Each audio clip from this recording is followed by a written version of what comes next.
비디오이. 그것은 실용적 대상이지만 그것을 생각한 사람들은 그것을 특정한 아름다움을 원하고 실용적인 측면, 실용적이고 직관적인 측면에 주고 싶습니다. 그러나 당신이 그것을 보면 석유 자체에서 나오는 특정 재료, 플라스틱으로 만들어져서 석유 자체는 수백만 년 전에 죽은 살아있는 사람들에게서 나옵니다. 이 생물체 자체는 수십억 년에 걸쳐 점차적으로 변형된 광물질에서 나왔습니다.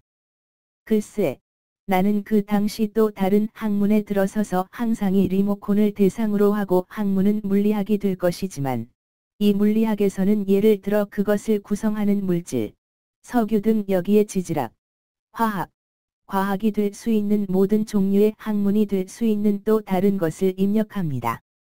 물질 연구의 일부가 될 것이며, 그것들을 관찰하는 다른 방식을 갖게 될 것입니다. 리모콘. 제가 이 리모콘을 연구한다면, 가능한 모든 접근 방식에서 연구할 것입니다. 나는 그녀의 문제뿐만 아니라 과학의 영역인 그녀에 관한 모든 것을 말할 수 있어야 한다.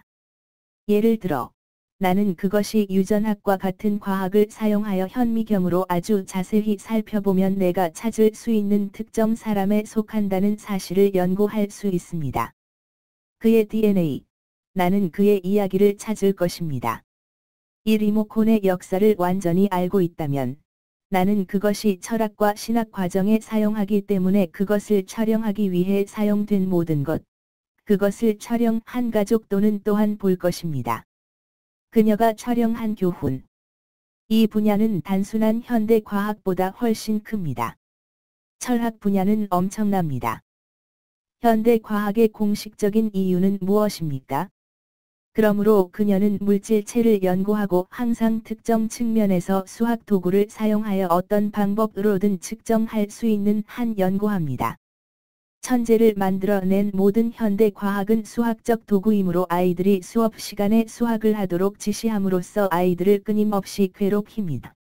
삶과 모든 것이 수학과 관련이 있다는 것이 밝혀졌습니다.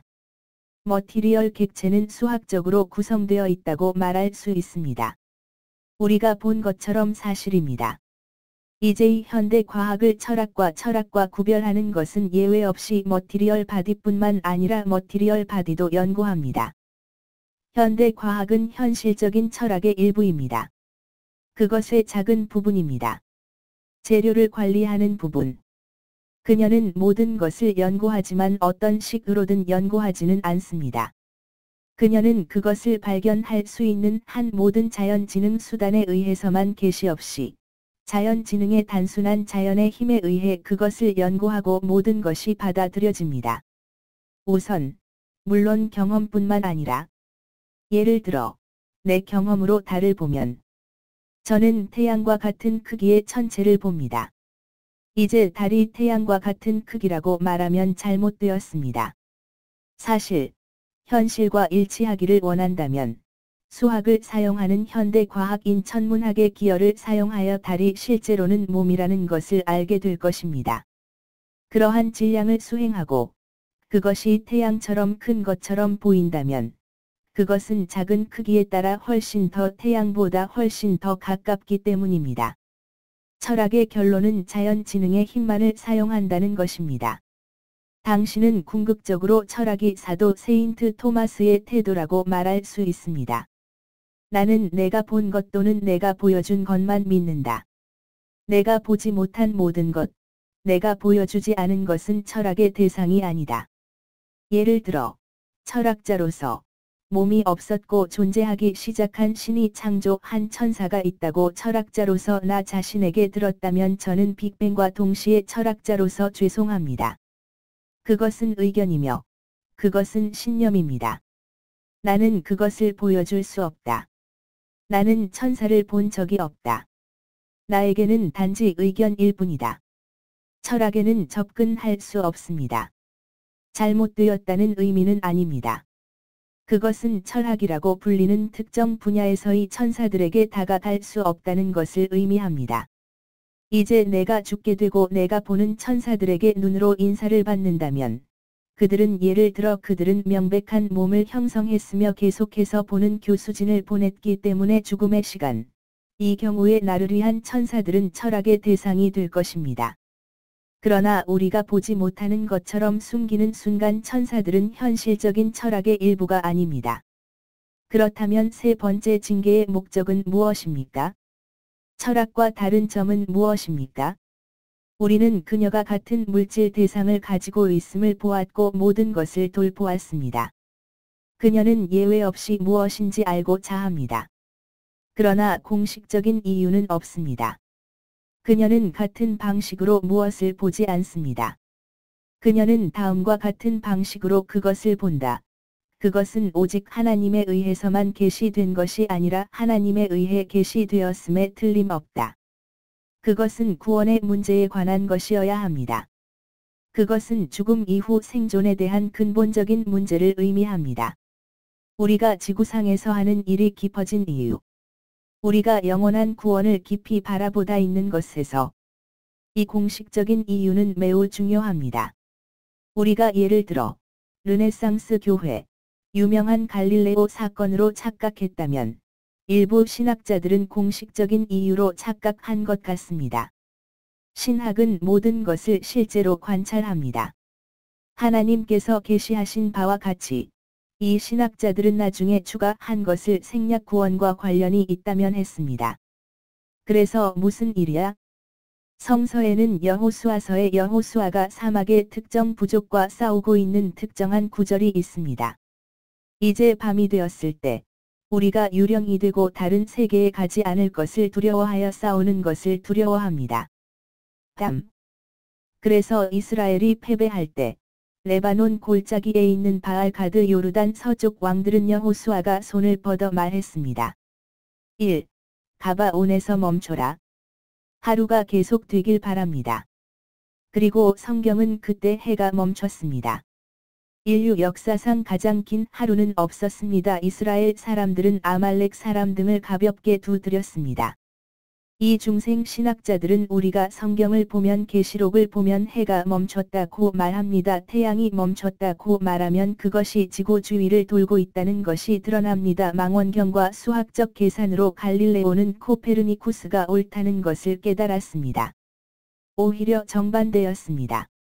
지구와 행성이 태양 주위를 맴돌았다고 말하기는 정말 쉬웠습니다. 신학자들은 분명히 신학에 간섭하기 때문에 이단적이다. 실제로 이 신학자들이 세인트 토마스 아퀴나스를 잘 읽었다면 신학에 관한 것이 아니라는 것을 알았을 것입니다. 태양이 지구를 중심으로 회전하는지 또는 그 반대인지의 문제는 구원의 문제와 관련이 없습니다. 그러므로 이 수준에서 성경은 절대로 빠지지 않습니다. 그녀는 그들이 쓴 사람들의 언어로 말합니다. 오류가 없는 영역만이 신자들이니 신학자들에게 말했을 것입니다. 그래서 그들은 하나님께서 그를 통해 말씀하셨다고 믿고 있습니다. 그것은 구원의 문제입니다. 다시 말해서 하나님께서는 오류 없이 말할 것도 없이 경전을 통해 하나의 지점에서 자신을 계시하신다는 것입니다. 어떻게 천국에 갈 수 있습니까? 그리고 심지어 하나님께서는 조금씩 자신을 드러내십니다. 이것은 모세가 예수가 나중에 무엇을 밝힐 것인지에 대해 거의 알지 못한다는 것을 의미합니다. 그러므로 모세 시대의 원시인들과 비교할 때 그것은 절대 불가능하며 그것이 궁극적인 계시가 아니라고 가정해 봅시다. 시간이 지남에 따라 상황이 깊어질 것입니다. 따라서 우리는 공식적인 이성의 오류로 인해 과학을 매우 혼동하고 혼합할 수 있음을 알 수 있습니다. 이것이 바로 철학이 무엇인지 정의하는 첫 번째 교훈이 궁극적으로 매우 중요한 이유입니다. 혼란과 한 수준에서 다른 수준으로의 통과를 피할 것입니다. 예를 들어, 세계의 창조 문제, 생명의 기원과 같은 민감한 주제에 접하는 대화에서 특히 그렇습니다. 물질적 측면만을 다루는 방법론인 현대 과학에서 현재 과학적으로 엄격하다면 어떤 플랑크 벽 이전의 집중력 수준이 있기 때문에 세상이 어떻게 나타났는지 알 수 없습니다. 수학 방정식이 더 이상 설명할 수 있는 힘을 갖지 않을 정도로 중요한 것은 따라서 이론적으로 현대 과학에서 우리는 빅뱅처럼 보이는 몇 초 후부터 아무 말도 할 수 없습니다. 더 이상 과학이 아닙니다. 철학입니다. 보그다노프 형제나 스티븐 호킹이라는 유명한 물리학자와 같은 물리학자들이 세계의 기원에 관한 이론에 대해 이야기할 때 실제로는 물리학자가 아니라 철학자들입니다. 기원의 문제를 찾는 사람들은 결국 모든 것의 기원에 대한 철학자들이라고 불릴 것입니다. 보그다노프 형제는 첫 번째 창조자를 세웁니다. 그래서 그들은 신학자가 아니라 창조자가 있어야 한다고 말하는 철학자들이 아니라 자연적인 신학자가 됩니다. 스테판 호킹, 스테펀 호킹. 은 아무 일도 할 수 없고 아무것도 만들 수 없으며 물질주의 철학자가 된다고 말합니다. 매우 중요합니다.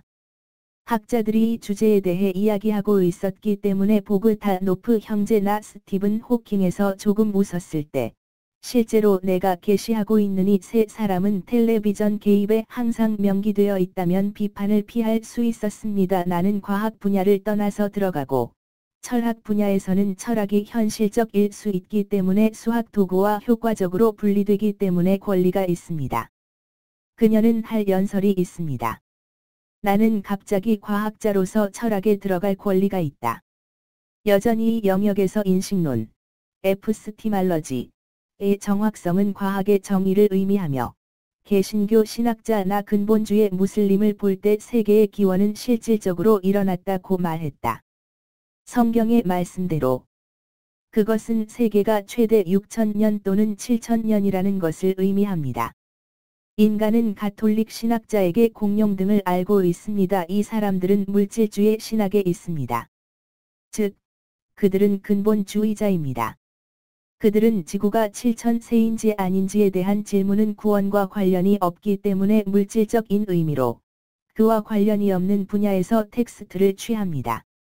이 질문은 과학적인 질문이므로 우리는 우주론과 관련된 데이터, 신학과 관련이 없는 데이터, 성경에서 가져올 수 있다고 생각하며 우주론에 적용할 수 있다고 생각합니다.